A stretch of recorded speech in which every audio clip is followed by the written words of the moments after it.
같이 조용히 기도하심으로써 2026년 3월 8일 주일 아침 예배를 성부와 성자와 성령 이름으로 시작합니다. 성경 묵독하겠습니다. 오늘 이 시간 여러분께 주신 하나님의 말씀은 신약 성경 요한복음 4장 27절에서 30절 그리고 39절에서 42절 말씀입니다. 이 시간 찬양대 찬양을 함께 영혼을 돌리고 우리가 읽으실 텐데 찬양의 제목은 주 예수 나의 산소망입니다.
나오신 여러분들에게 우리 하나님의 은혜와 사랑이 넘치시기를 주님으로 축복합니다. 그래서 함께 인사할까요? 저는 날마다 하나님과 동행합니다.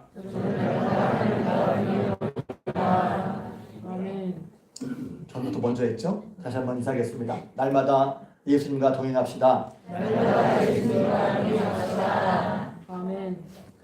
사순절기를 지나고 있습니다.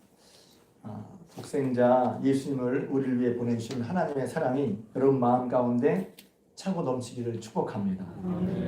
우리를 위해 고난과 십자가를 감당하시고 죽기까지 사랑하신 예수 그리스도의 은혜가 여러분에게 넘치시기를 축복합니다. 사순절마다 매해 반복되지만 예수 그리스도의 고난과 희생, 십자가를 생각하는 것은 아무리 강조해도 아무리 반복 지나치지 않습니다. 그래서 그 사랑과 은혜를 받았기에, 그 사랑과 은혜를 깨달았기에 그런 성도들은 감사하죠. 또 주님의 뜻과 소원에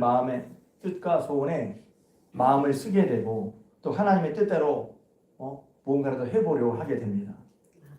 하나님께서는 우리를 멸망치 않고 영생을 얻게 하려고 예수님을 보내셨죠. 그러신 것처럼 또 하나님은 모든 사람이 다 진리를 알고 영생을 얻기를 바라시니 그런 하나님의 마음, 그런 예수의 마음을 알고 저 여러분들도 이 하나님의 뜻을 따라 복음을 전하는 것은 너무 당연한 일입니다.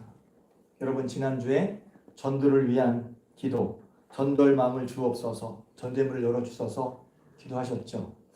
어떤 분들은 이런 것도 기도해야 돼? 왜냐하면 전도할 생각, 전도할 마음을 한 번도 품어보지 못한 분도 있을 수 있으니까.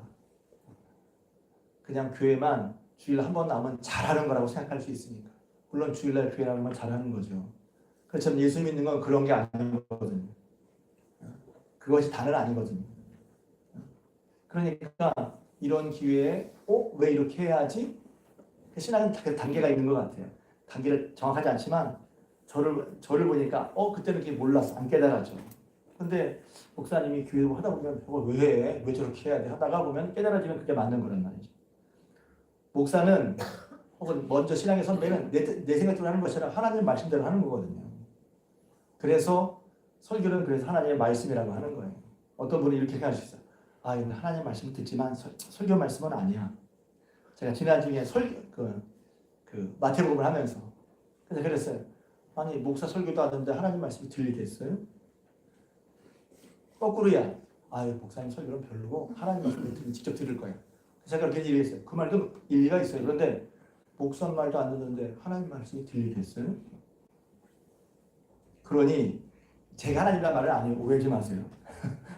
하나님 뜻에 따라 전하려고 하니 그러니까 여러분들이 하나님을 만나고 싶다면 귀를 열고 들으시는 것, 그것이 복된 자세일 줄로 믿습니다. 복음서에는 예수님과 그 예수님 만난 사람들의 이야기로 가득 차 있어요. 그러니까 그냥 성경을 이렇게 막 읽다 성경을 막 읽던데 그게 뭐지 그러면 여기 이런 얘기가 있니? 예수님을 만난 사람들의 이야기, 예수님을 만나서 예수님을 믿고 받아들인 사람들의 이야기, 그리고 그들이 예수님을 만났을 때 어떻게 됐지? 그들의 삶과 인생이 변한 이야기. 할렐루야. 그래서 깨닫는 거예요. 나도 이렇게 예수님 만나면 바뀌는 거야. 오늘도 누구든지 어떤 사람이든지 예수님을 만나면 만난 그 사람이 어떤 사람이든지 그 사람의 과거가 어땠든지 지금 모습이 어땠든지 간에 예수 그리스도로 말미암아 새 생명과 새 인생으로 변화될 줄 믿습니다. 아멘. 그래서 예수 믿는 게 중요하다고 예수 믿으라고 하는 거죠. 교리적으로 이걸 알아야 된다, 이걸 확증하라, 이걸 고집하고 이걸 주장하는 게 교리를 가르치려고 하는 게 아니에요. 교리는 이런 것을 알기 쉽게 정리한 거지. 교리적으로 말하는 게 아니라 예수님과의 만남이랍니다. 오늘 권사님 처음 기도하셨는데 다 예수님이란 말이 제일 많이 들어가는 것 같아요. 예수님. 예수님과 인격적인 만남, 예수님을 정말 만나는 것. 글로 알아서 관해서 아는 게 아니라 몸을 통해서 아는 게 아니라 그냥 진술, 스테이트먼트 이렇게 해서 설명서 보듯이 아는 게 아니라 예수님을 만나는 여러분 되시길 축복합니다. 다소 극적이지만 예수님을 만나서 삶이 달라진 사람 중에 대표적으로 아주 극적으로 한 사람 중에 한 사람이 바로 오늘 성경 말씀에 읽은 수가성 우물가의 여인이라는 말입니다. 제가 보다가 이게 작년에 10월쯤에 한번 설교했구나. 제가 이제 설교를 보니까. 근데 그때는 좀 얘기가 다르니까. 근데 내용을 제가 다른 내용을 하다가 그 예수님 만난 얘기가 너무 설교 준비하다가 벅차서 겹치는 부분도 있을 거예요. 왜냐하면 이 예수님은 이 수가성 우물가의 연이라는 연이 아주 특별한 좀 독특한 연이었거든요. 먼저 예수님께서 앞에 보면 이렇게 앞에 있지 않았는데 예수님께서 이제 유다에서 갈릴리 지역으로 올라가시려고 했어요. 이스라엘은 이렇게 길쭉한다는 거거든요. 그래서 아래쪽은 남쪽은 유다고 북쪽은 갈릴리예요. 근데 가운데 예수님 당시에는 사마리아가 있었어요. 근데 이 사마리아라는 지역은 예전에 북왕국과 남왕국 이스라엘이 망한 다음에 그 나라를 이제 힘을 못 쓰게 하려고 이주 정책, 이민 정책을 해서 지금이야 뭐 이런저런 이렇게 다른 민족끼리 결혼도 하지만 당시에 유대인들은 다른 민족과 결혼을 하면 유대인들은 무시를 했거든요. 그 사마리아 지역은 다른 그 이방 민족들과 결혼을 해서 그런 민족이 사는 곳이었어요. 그러니까 유대인들은 막 그들 무시했습니다. 사마리아인들도 우리가 뭐 전쟁 때문에 그랬지 우리가 뭐 일부러 그랬냐 하면서 사마리아 사람들 사이에는 서로 말을 섞지 않았어요. 그러니까 서로 좀 원수지간이었단 말이에요. 그래서 어떤 기록에 보면 유대인들이 갈릴리를 가려면 곧장 가면 빠른데 곧장 올라가면 사마리아를 통해서 가면 빠른데 사마리아 사람 안 만나려고 뺑 돌아갑니다. 여러분들도 보기 싫은 사람이 있으면 곧장 가고 돌아가잖아요. 그랬단 말이죠. 그런데 예수님은 성경에 자세히 나와 있지 않지만 본문에 보면 사마리아를 통과해야겠는지라 사마리아를 통과할 만한 이유가 있었던 것 같아요. 성경에 나오지 않지만 또 그것을 여러 가지로 무슨 이유일까? 성경에 나와 있지 않아요. 그런데 미루어서 보면 아무튼 예수님께서 사마리아를 통과하시기로 반대도 만날 수 있고 혹은 서로 불편할 수 있지만 예수님께서 사마리아를 통과하시기로 하셨어요. 그러다가 이제 수가라는 지역에 옛날에 야곱의 우리라는 곳이 있는 수가라는 지역을 통과하시게 됐는데 때는 성경이 6시에 거기에 있는데 한낮 12시를 말하는 정오를 말하는 거예요. 이스라엘의 정오 얼마나 뜨거운 날씨예요. 예수님께서는 우물가에 앉아 쉬시고 제자들은 우물가에 떨어진 마을로 이제 먹을 것을 찾으러 갔단 말이죠. 여러분 아시는 것처럼 사실은 여인들이 물을 깃는 건 이제 아침과 저녁으로 시원한 때 그리고 뭔가 음식을 해야 할 때 길러 오니까 당연히 이 시간에 이 정오 시간에는 일이 있어도 미루는 시간이란 말이에요. 그런데 그 정오 시간에 한 여인이 물동이를 쥐고 걸어오는 거죠. 그거 자체가 좀 우리 그냥 성경이니까 그런 것 없다는데 그거 자체가 좀 드문 일이었어요. 이 시간에 여인이 물동이를 쥐고 물 들어온다? 한낮 정오에? 그러니까 좀 미뤄보자면 이 여인은 뭔가 사연이 있다고 볼 수 있어요. 왜? 사람들은 피해온 거거든요. 뭐 성경을 알고 계시니까 이 여인은 나중에 예수님께서 말씀하셨죠? 남편이 5이나 있고 지금 있는 남자도 남편이 아니야. 그러니까 그 한마디에 이 여인의 삶이 딱 느껴져요. 얼마나 힘들까? 얼마나 고통스러울까? 얼마나 상처가 많을까? 얼마나 답답할까? 방법을 이게 좀 이런 삶에서 벗어나고 싶은데 벗어날 방법도 없는 것 같은 답답함이 느껴져요. 그러니까 답답하니까 사람을 만나기 싫죠. 그래서 제가 아는 두 분이 있어요. 답답하면 잠수 타는 분들이 있어요. 얼마나 힘들면 그럴까? 그렇잖아요. 그래서 그런 거죠. 이제 성경에 나와 있지만 이건 충분히 유추할 수 있는 거죠. 그래서 한낮에 다른 사람 피해서 죄송합니다. 이꼴 저꼴 보기 싫어서 그냥 근데 먹고는 살아야 되잖아요. 물은 있어야 되잖아요. 살려면 최소한 물은 있어야 되니 물을 뚫어 나왔단 말이죠. 근데 딱 보니까 이 연인께서 보니까 왜 남자가 있는데 유대인인 거예요. 어떻게 알았어요? 생김새 복장이 유대인이라는 거예요. 원래 사마리아 사람과 유대인은 상종단어 말도 안 섞는데 더군다나 자기는 사마리아 여자 저쪽은 유대인 남자. 그러니까 남녀도 그렇지만 민족도 그렇지만 사마리아 유대 그것도 별로 친하지 않은데 남자 여자니까 이건 되게 어색했을 거예요. 그런데 예수님께서 그 여인에게 뭐라고 하시면 물을 좀 달라고 하신다는 거예요. 그러니까 여인이 정색을 하죠. 아니 어찌 유대인 남자로서 사마리아 사람 여인에게 물을 달라고 합니까? 당연한 반응이죠. 예수님께서 이렇게 말씀하십니다. 성경에 나오죠. 내가 하나님의 선물과 내게 물을 달라 하니가 누군 줄 알았더라면 내게 구했을 것이고 나는 그에게 너는 물을 주었을 것이다. 내가 생수를 주었을 것이다. 이렇게 말합니다. 그러니까 이 말씀도 처음에 이제 이 본문을 읽을 때 처음 이 본문이 어려웠어요. 잘 이해가 안 돼, 갑자기. 좀 이따 이제 여러 번 읽다 보니까 그게 행간이 잡혀서 이해가 됐어. 그러니까 여러분 예수님께 딱 나갔는데 예수님이 뭐라고 말씀하시냐면 내가 당신이 하나님의 선물과 똑같이 말한 거예요. 우리 사마리아 여인은 아니더라도 예수님 우리가 하시는 말씀이 똑같죠. 여러분들이 하나님의 선물이 무엇인지를 알고 또 지금 내가 말하는 나 예수님이 누군지 알았더라면 구했을 거라는 거예요. 그러니까 하나님의 선물, 다른 말로 하나님의 선물도 모르고 예수님 누군지 모르니까 안 구한다는 거지. 근데 구하면 내가 너에게 생수를 주었을 거야. 보면 놀라운 말이에요. 사실은 우리가 귀한 걸 줄 때는 누구에게 줍니까? 나랑 관계 있는 사람, 혹은 가족, 내가 사랑하는 사람, 내 친밀한 사람에게 주지 않겠어요? 예수님은 그렇게 하셨어요. 하나님의 선물. 하나님께서 우리에게 주시고자 하는 거, 하나님의 선물. 그리고 내가 예수님이 누군지 알았더라면 당연히 구했을 거예요. 그러니까 저는 이 말씀이 중심은 아니지만, 그래서 이제 하고 싶은 얘기는 저 뒷집에 있지만 이 말씀을 이렇게 듣다가 이거 얘기하고 싶다. 여러분들 하나님의 선물을 알고 하나님 예수님이 누구신지를 알아서 그 예수님과 구하는 여러분 되시기를, 기도하는 여러분 되시기를 주님의 이름으로 축복합니다. 아멘. 그러면 주실 거라는 거예요. 하나님의 선물, 여기서 하나님의 선물은 여러 가지가 있을 수 있지만 예수님이 이 여인과 만나시는 건 구원이죠. 생명 얻는 구원과 생명이 너무 추상적이다. 사는 듯이 사는 거. 여러분 예수님께 여러분의 삶을 구하시기를, 여러분의 사는 것 같은 삶을 구하시기를 주님의 축복합니다. 아멘. 예수님께 구하질 않아. 내 인생의 문제를 놓고 예수님께 구하질 않아. 내 인생의 문제 속에서 고민하고 생각은 많이 하고 다른 사람이 얘기 듣지만 예수님께 구하지 않는 경우가 있을 수 있다는 거예요. 예수님이 누구신데 하나님의 선물과 예수님을 알았더라면 그러니까 나한테 구했을 거라는 거예요. 그럼 예수님은 주었을 거라는 거예요. 여러분 하나님의 선물과 예수 그리스도를 알고 알았으니 여러분 예수님께 구하시길 주님의 이름으로 축복합니다.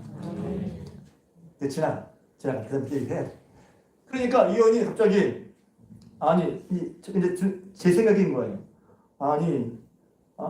마실 물도 없어서 지금 우물은 깊고 마실 물이 없어서 나한테 물을 달라고 하는 죄송합니다. 달라고 하는 주제에 그렇잖아요. 생각해 보니까 영생하도록 생수를 준다고? 줘보시오. 줘보시오.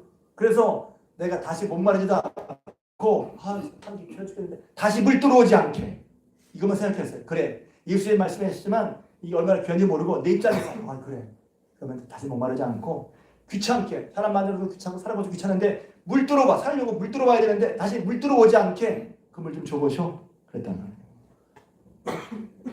예수님의 말씀을 들을 때도 자기 입장으로 듣죠. 자기 편한 대로 나 물 들어오기 귀찮아. 그러니까 물 들어오지 않게 주시오. 그랬단 말이에요.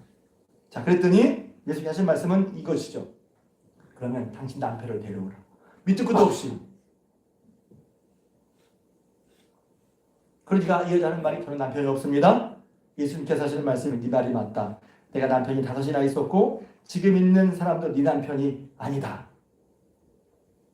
이분이 그때 훌쩍 놀라죠. 이분이 나를 아신다. 내 사정을 아신다. 내 문제를 아신다. 그리고 보면 이 전체 그림을 보면 상황을 보면 또 깨달아지는 게 있어요. 이 여인의 문제가 물 들어오는 게 문제예요? 아니면 이 여자의 인생의 문제예요? 인생의 문제가 있잖아. 진짜 풀어야 될 문제는 인생의 문제인데 인생의 문제로 다 물 얘기를 하고 있단 말이에요. 제가 보면서 참 많은 생각을 하게 돼요. 우리가 풀 문제는 인생의 문제인데 인생의 문제보다 물이 어떻지? 물 얘기를 하고 있어요. 그렇잖아요. 지금 내가 힘들게 사는 게 물 때문이에요? 물이 없어서 힘들어? 내 인생이 꼬였어 뭔가. 내 인생이 막혀서 뭔가. 그러면 그 인생을 풀만한 걸 생각하는 게 아니라 그건 손도 못 대고 물만 얘기한단 말이에요. 그 예수님은 물 얘기를 하다가 갑자기 왜 인생 얘기를 해요?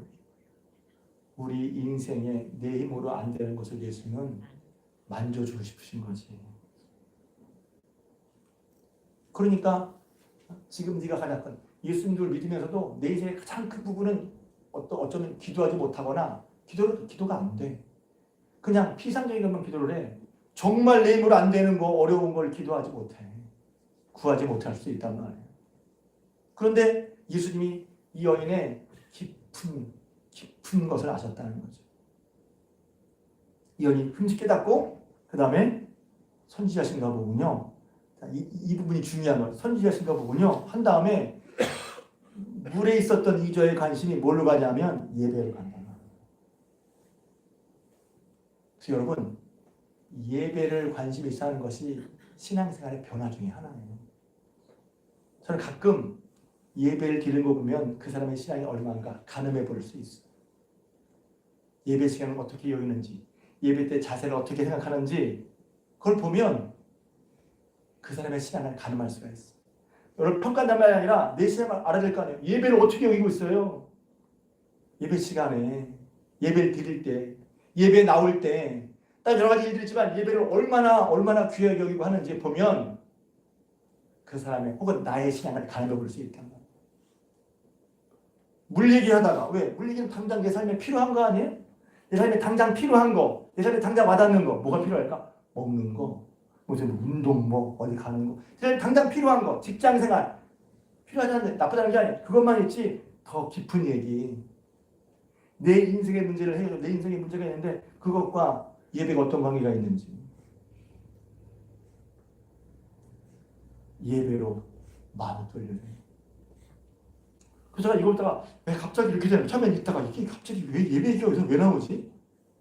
선지자시군요. 그러니까 하나님의 어떤 그 무언가를 경험한 거, 느낀 거란 말이에요. 그러더니 당신의 말에 의하면 예배 드린 데가 여기라고 하는데 하고 예배에 대한 얘기가 나오는 거예요. 하나님의 그 어떠하심을 경험한 사람들은 반드시 어떤 거로 마음이 가냐면 예배로 마음이 가요. 예배는 중요한 얘기 아니에요. 근데 이 가정을 말씀드리고 싶었어요. 그러니까 아주 이 여자가 그래서 결국 예배 얘기를 합니다. 유명한 얘기예요. 예배는 신령과 진정으로 그 얘기가 바로 여기서 나오는 거예요. 그런 다음에 쭉 얘기를 한 다음에 그러니까 쭉 얘기를 하니까 뭐 예배는 어디서 드립니다. 그게 중요한 게 아니라 예배 드린 자는 장소가 중요하다. 신령과 진정 예배는 게 중요하다. 이 얘기가 여기서 나온 다음에 그 여인이 말하는 거죠. 예. 메시아가 오시면 25절 말씀. 메시아가 오시면 그분이 우리에게 모든 것을 알려주실 것입니다. 이 얘기를 합니다. 메시아에 대해 알고 있었어요. 예수 그리스도에 대해서 알고 있었어요. 그러니까 예수님께서 말씀하셨죠. 내가 바로 그다. 내가 바로 그다. 그가 상처받고 어렵고 답답한 삶 속에서 당장 내 앞에 보이는 거 먹고 사는 물에 관심 가지고 있었지만 그가 선지자이심을 깨닫고 하나님을 무언가를 듣기 시작할 때 예배로 마음이 향했고 선지자의 약속을 기억했고 그랬더니 내가 그다 하니까 선지자를 만난 거죠. 예수를 만났단 말이에요. 할렐루야. 예수를 만났어.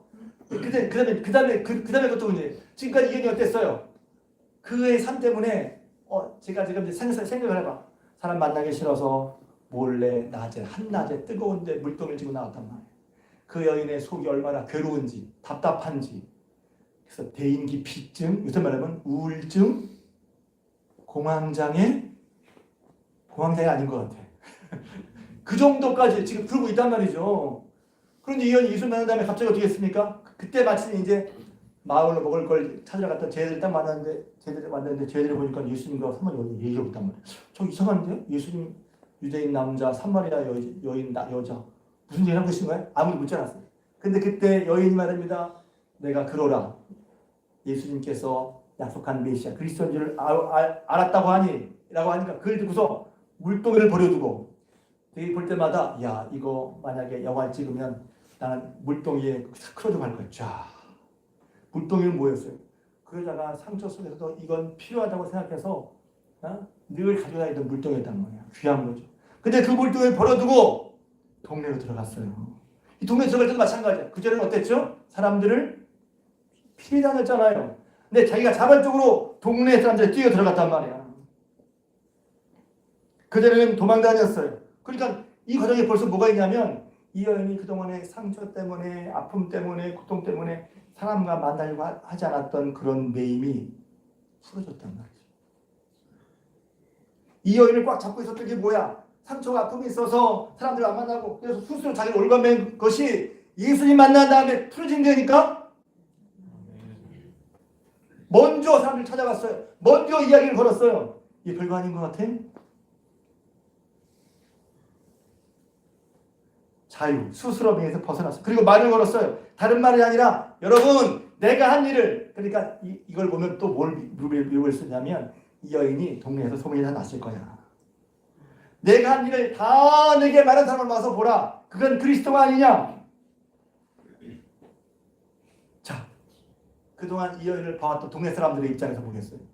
저 여인이 갑자기 순전 말도 않고 피 달리고 도망다녔어. 얼굴이 우울하고 그랬는데 갑자기 얼굴에 발각이 상기하면서 와가지고 뭐라 하려고 그러는 거야. 딱 보면 어떤 얘기 들었겠어요? 달라졌네. 뭔 일이 있나 보다. 그렇지 않겠어요? 그러고서 도망다니는 여자가 와가지고 얘기하는 거야. 먼저 말을 거는 거야. 그 얼굴을 보니까 뭔가 좀 달라. 그동안 우울했고 어두웠고 슬펐고 도망다녔는데 먼저 와서 말을 거는 거야? 확신에 찬 어조가 있을 것 같아요. 제가 들어보지 못했어. 그러니까 사람들을 보면서 무언가 이 연에게 무언가 일이 있었구나. 무언가 달라졌구나. 왜? 무엇이 어떻게 이렇게 됐지? 궁금했을 거란 말이에요. 그러고 하는 말이 뭐예요? 내가 한 모든 일을 내게 말한 사람이 있는데 그분이 바로 메시아 그리스도인 것 같다. 되겠다는 거예요. 여러분 예수를 만나면 변한단 말이에요. 내가 스스로 저는 이상하면서 이렇게 생각했어요. 우리가 그런 상처 앞을 만나면 상처를 보듬어주고 감정을 잡아주고 뭐 상담을 하고 물론 그게 필요 없다는 게 아니에요. 그것도 필요해. 근데 여기서는 어떻게 벌어집니까? 상처와 상담만이 아니야. 예수님 만났을 때 내 스스로 내 입으로 벗어날 수 없었던 내 우울과 아픔과 대인 기피에 벗어날 수 없었던 그 모든 것이 한 번에 달라졌어요. 예수 믿으면 우리가 생각하는 것처럼 우리의 방법과 또 우리 가정에서도 이런 건 상담을 받아요. 다시 한번 상담 필요 없다는 게 아니에요. 근데 상담에서 안 되면 이건 안 된다고 생각한단 말이지. 뭐에서 안 되면 안 된다고 생각해. 이 여인이 상처와 아픔과 우울과 슬픔이 어떤 경로로 해서 물론 그게 다 가신 건 아니죠. 그러나 그게 회복의 시작이 어떻게 일어났어요? 예수님을 만나면서부터 시작되단 말이죠. 그 예수님 만남이 중요하단 말이에요. 예수님과의 만남이. 제가 왜 얘기하려고 했냐면 이것 때문에 그랬어요. 전도를 하자니까 주중에 어떤 분이 그러더라는 거예요. 전도에 대해서 얘기를 하고 나니까 전도를 하려고 하고 또 전도에 대해 부담을 많이 줄였다고 하는 말씀도 있었는데 어떤 분이 그랬다는 거예요. 전해 들었어요. 저는 누구라고는 몰라. 전도해야 되는데요. 제가 전도할 자신이 없어요. 제 모습이 여러 가지로 부족한 것 같아서 전도하기가 힘들어요. 그런 사람이 있었다는 거예요. 제가 그 얘기를 듣고서 꼭 이 말씀 드려야지 했어요. 그분 다시 한번 누군지 몰라요. 성도들이 전도를 하는 혹은 이유를 설문조사해 봤더니 어떤 분이 이제 용기가 없어서요 라고 했다는 거예요. 해야 되는 용기가 없었어요. 그런데 많은 부분 신앙인으로서 모범적인 삶을 살지 못해서 그래서 내가 오히려 복음에 걸림돌이 될 것 같아서 라는 마음이 많았다는 거예요. 그러니까 그걸 뭐냐면 내가 좀 세상적으로나 사회적으로 뭔가 자랑할 게 하나라도 있어야지. 그렇게 해야 사람들이 복음을 듣지 않을까? 나도 이렇게 연약하고 내 있을 건 하나도 없는 내가 복음을 전하면 그것 때문에 그 사람들 복음을 안 듣지 않을까? 그러니까 이런 마음이기 때문에 복음을 많이 전하지 못한다는 거죠. 그리고 이렇게 기도한대요. 하나님 저 복음 전하고 싶어요. 세상에 당당하게 예수님을 전하고 싶어요. 그러니까 하나님 저 이거 이렇게 해주세요. 이런 영광을 얻고 이런 명예를 얻고 이런 성공을 해서 내가 딱 갖춰지면 그때 자신 있게 전도하겠습니다. 여러분 이 생각대로라면요 오늘 이 여인은 전도하지 못해요. 예수님이 그런 생각이라면 예수님이 이 여인 전도하지 못하게 해요. 성공해야 된다고요? 물론 내가 잘하는 것이 사람들이 어떤 영향을 줄 수 있어요. 근데 우리는 그걸 넘어서서 내가 성공하고 내가 영광하고 내가 뭔가 좀 부자가 돼야 전도하면 전도가 될 거라고 생각하는데 그건 아니라는 거예요. 누가 전도합니까? 어떤 사람이 복음의 직임의 자격이 있습니까? 어떤 사람에게 복음의 직임될 자격이 있습니까? 내가 잘나야 복음의 직임으로 살 수 있습니까? 내가 세상적으로 성공해야 복음을 전할 수 있나요? 아니라는 거예요. 누가 복음을 전합니까? 예수님 만난 사람이 전하는 거예요. 예수님 만난 사람이 복음을 전하는 거예요. 어떤 목사님의 간증도 제가 들었어요. 어떤 목사님이 간증을 하는데 이 목사님이 고등학교 시절에 예수를 믿었어. 예수를 처음 믿고 복음을 막 전했어요. 예수님이 내 안에 들어오시니까 성령이 충만하니까 성령이 계시니까 전도하지 않으면 안 되는 그런 열정이 막 있었대요. 그래서 막 동생한테도 열심히 전도했다고 그럽니다. 하도 전도를 하니까 그 동생이 나중에 교회를 나갔대요. 그래서 교회 나가 사람들이 물었대요. 어떻게 교회 나오게 됐어요? 그랬더니 형이 밤마다 안 재우고 매일 예수 믿다고 얘기했다는 거예요. 그래가지고 잠자려고 교회 나갈게 그랬다는 거예요. 그럴 정도로 전도에 대한 열정이 있었던 목사님. 그렇게 전도를 계속하는데 어느 날 한 친구가 대놓고 말하더래요. 야, 그 목사 이름이 이난이에요. 이난아, 너 교회 나갔는데도 별로 달라진 게 없는 것 같아. 아주 직격이지 직격. 너 교회 다녀도 별로 변한 것 같지 않은데 왜 교회 다니라고 자꾸 교회 전도를 하냐? 그랬을 때 이 목사님 대답이 이거예요. 그래, 네가 보기에는 내가 별로 달라지지 않았지? 맞아. 내가 그래서 교회 다니는 거야. 어이? 그게 무슨 말이야? 구원의 은혜가 너무 감사해서 난 달라진 인생을 살고 싶어. 그런데 잘 안 변하더라고. 응?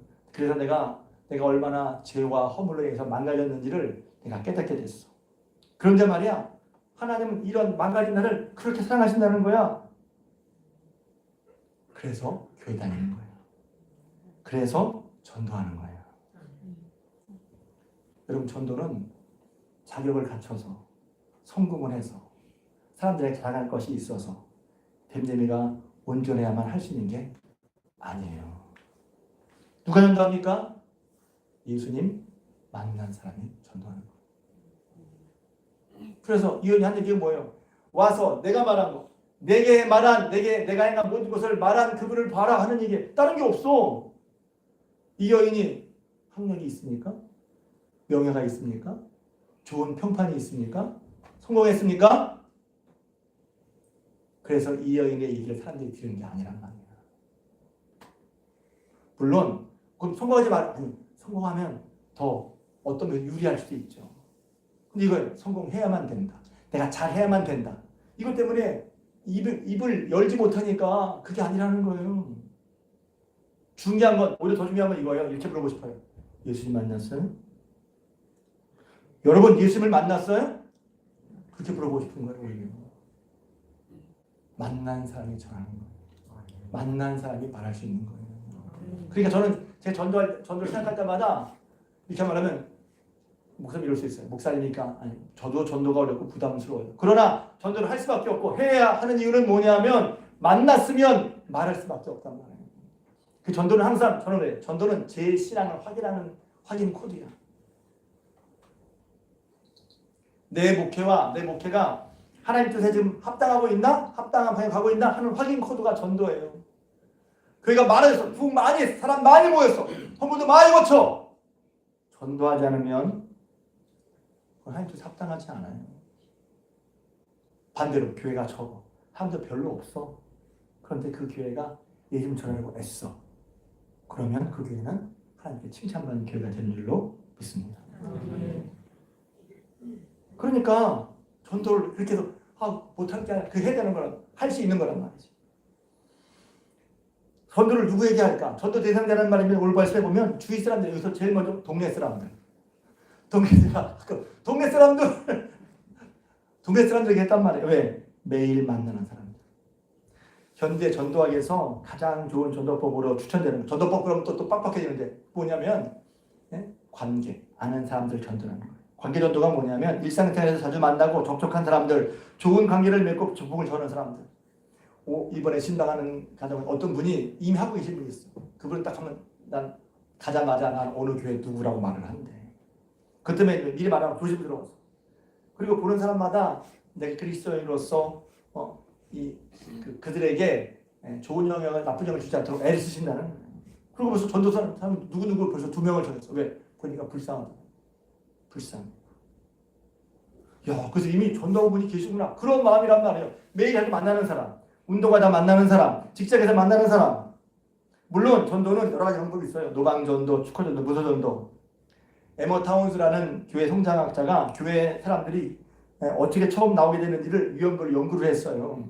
그러니 제일 대부분의 많은 사람들이 친구나 친지, 이웃과 직장 동료를 통해서 교회 나온 경우가 제일 많았고, 두 번째가 노방전도나 축허전도, 세 번째 A가 문서전도라는 거예요. 물론 전도는 어떻게든 다르게 중요하죠. 그런데 제일 교회 처음 나온 사람, 제일 많이 교회 처음 나온 사람 중에 제일 많은 비율이 가까운 사람들을 통해서 알게 된 사람들이었다는 거예요. 그 전도를 할 때 왜 전도 대상자를 정해야 됩니까? 구체적으로 대상자를 정하는 게 중요하다는 말이에요. 구체적이라는 말은 시간, 장소, 대상에 정해진 걸 말하는 거예요. 전도하는 걸 중에 다 알아. 근데 언제 할 거야? 지금 하자는 말이에요. 구체적으로. 전도 대상자 언제 하자? 언제 할 거야? 지금 하자는 말이에요. 지금. 어디서 할 거야? 여기서 하자는 말이에요. 누구를? 전도 대상자를 정해야 된단 말이죠. 우리가 뭘 할 때도 정확한 타겟 혹은 정확한 목적이 있어야 잘 되잖아요. 저는 잘 모르지만 총이나 화살로 뭘 맞힐 때 왔다 갔다 하는데 저걸 하면 아무것도 못 잡죠. 딱 하나 찍어서 저거 잡아야 되겠다. 그래야 그쪽에 방향을 하고 쏘면 혹은 노리면 혹은 그것을 목적으로 하면 어찌 않겠어요?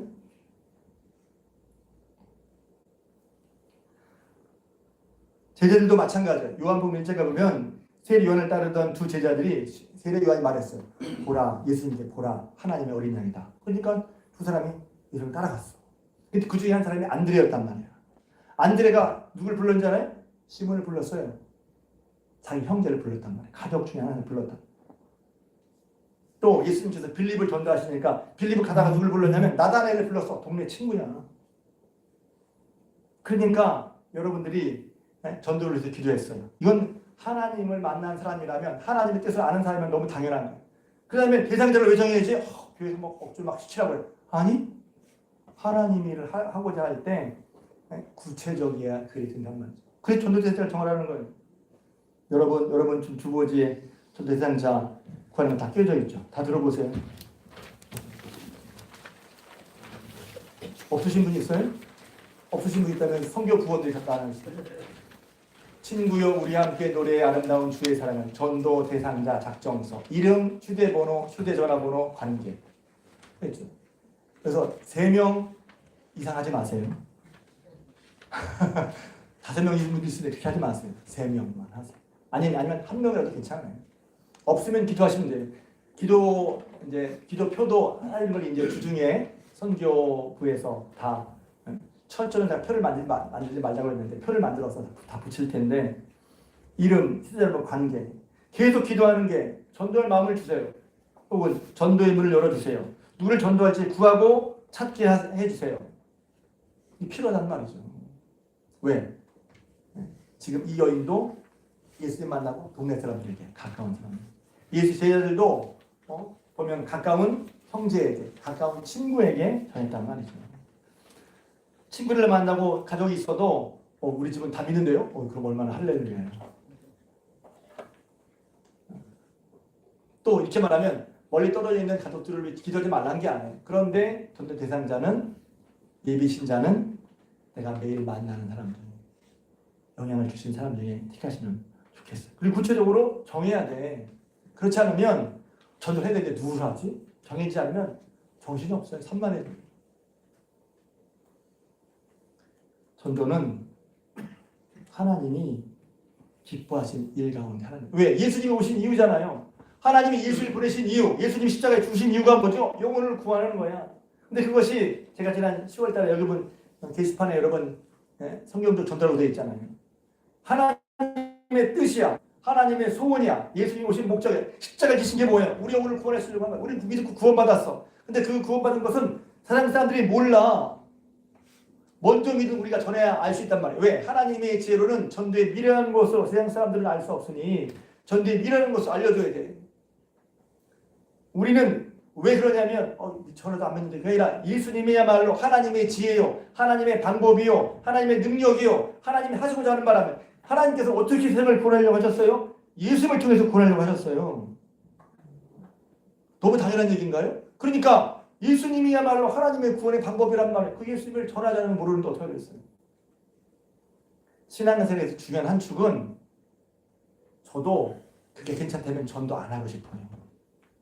목사님 그걸 말씀하시죠. 힘들잖아요. 부담스럽잖아요.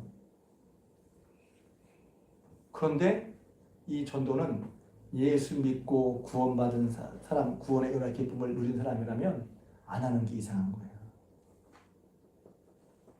그래서 전도는 내 신앙 고백이요, 내가 예수 그리스도를 믿는 사람이라는 것을 증거하는 증거이기도 해요. 전도가 내가 예수 그리스도인이라는 증거가 되기도 한단 말이죠. 여러분들이 뭐 어려운 걸 하는 게 아니라 그냥 교회에서 구체적으로 하는 대로 해보셨으면 좋겠어요. 전 기도하면 기도하고 또 대단한 정해보려면 정해보고 부담 느끼지 말고. 하나님 기뻐하시는 어떤 것입니까? 마지막으로 누가복음 15장에 탕자의 비유가 생각이 나요. 탕자의 비유 아시죠? 어떤 아들에게 두 아들이 있었는데 둘째 아들이 세상에 아버지가 아직 사실 날도 남았는데 아버지 나 남겨둔 유산 미리 주시오. 그래가지고 아버지를 떠나서 허랑방탕에 살았어. 왜 갔어요? 아버지 밑에 있는 게 귀찮아. 내 마음대로 살고 싶어. 가끔 이제 대학생 돼서 머리 떠난 학생들이 뭐가 좋냐? 혼자 살아서 좋아요. 내 마음대로 할 수 있어 좋아요. 그러더라고. 물어보니까. 근데 마음대로 그좀 다르지만 가서 이제 어떻게 했습니까? 허랑방탕하며 살았어요. 그래서 허랑방탕 살고 마지막에는 있는 것을 다 허비하고 비참한 삶을 살게 되었어요. 당연히 아버지 집이 풍족하고 좋은 걸 알지만 자기가 지은 죄의 양심상 돌아올 수가 없었어요. 별거 낯짝이 있지. 제가 참 좋아하는 얘기예요. 우리 그렇잖아요. 스스로 죄책감을 느끼는 건 자연스러운 거예요. 내가 하나님 앞에 내가 죄책감 맞아. 그런데 여러분 또 하나 몰라서는 안 되는 게 있어요. 이러려고 생각했어. 내가 차라리 여기서 죽는가 보다 아버지한테 가서 아버지는 먹을 게 많아. 여기 먹을 게 없어. 너는 내 아들 아니야. 그래도 좋아요. 그렇지만 아들로 여기지 말고 그냥 집에서 부리는 종처럼 만든 거죠. 그게 훨씬 나은 거야. 여러분 이게 잘 모르지만 이 사람이 얼마나 다급했는지가 보여져요. 돼지에게는 뭐 지역 열매 살을 주는데 돼지 먹는 것도 묵묵해. 그러니까 여기 보면 뭐냐면 돼지만도 못한 칭을 받는 거예요. 잘 아시죠? 저는 이제 예언을 하나님을 떠나 살잖아요. 돼지만도 못한 칭을 받을 수도 있어.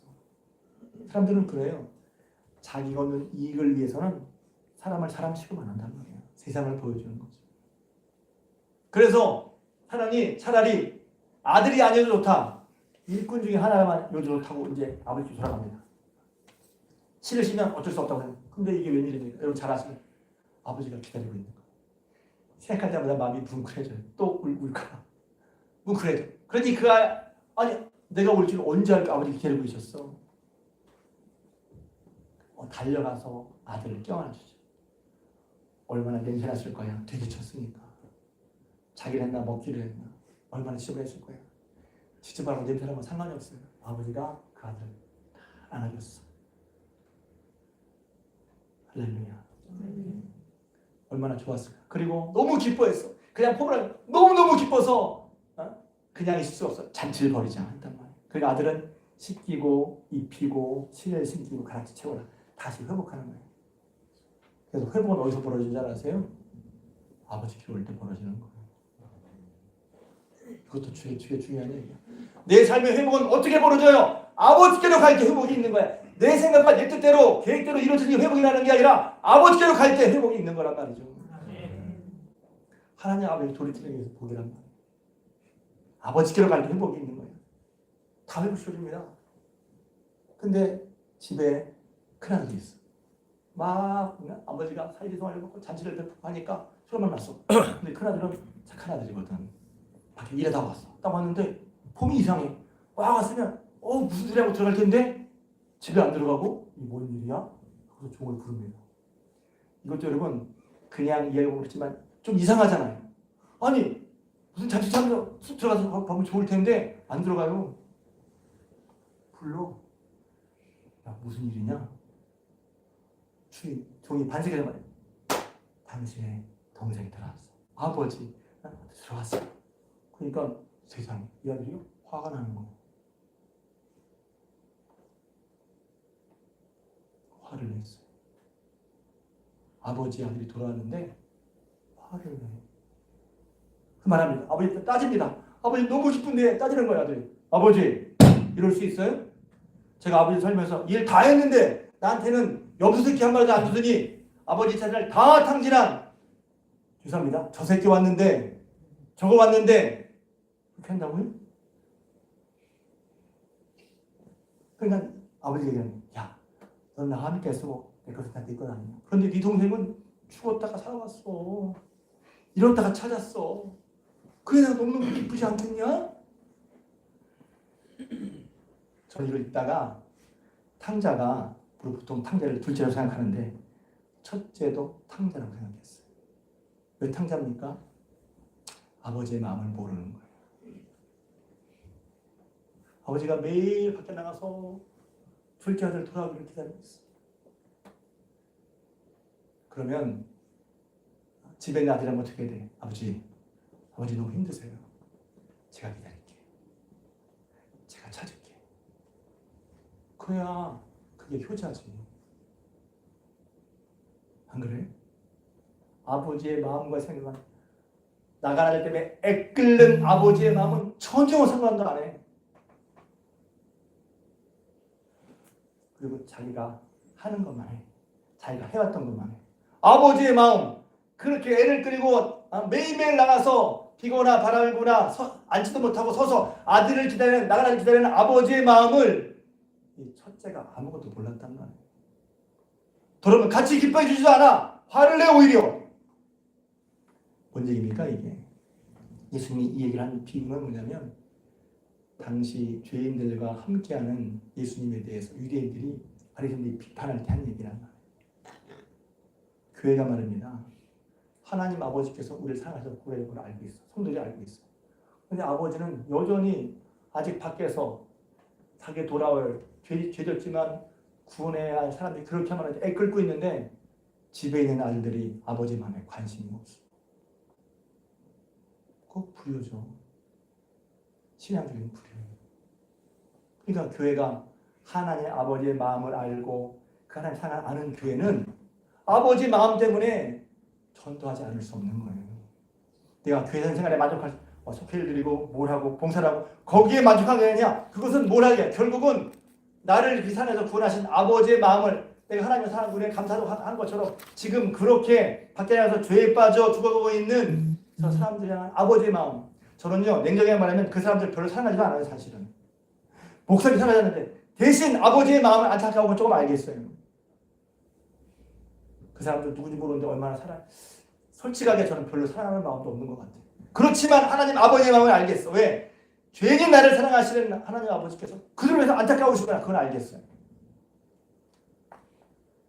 그러면 은혜 받은 사람이라면 하나님 아버지의 마음을 알고 구체적으로 전도를 위해서 기도하고 전도할 마음을 품고 또 전도 생각을 정하고 해보는 것을 해야 그게 하나님을 만나 하나님께 효다는 하나님의 자녀는 아니겠냐는 말이지. 다시 한번 여러분들이 하나님 우리를 그렇게 사랑하시는 것처럼 집 나간 아들에 대한 안타까운 마음을 가지고 있다는 것을 알고 집에 있는 아들들로서 저 여러분들이 집 나간 아들을 그렇게 기다리고 잠도 못 자고 먹지도 못하고 먹는 게 편하지도 않고 그 노고의 몸으로 그렇게 나가서 기다리는 그런 아버지의 마음을 안다면 아버지 도와줘야 되지 않겠어요? 그런 마음을 전도에 쓴 저 여러분들 되시길 주님의 이름으로 부탁을 드립니다. 아멘. 기도하겠습니다.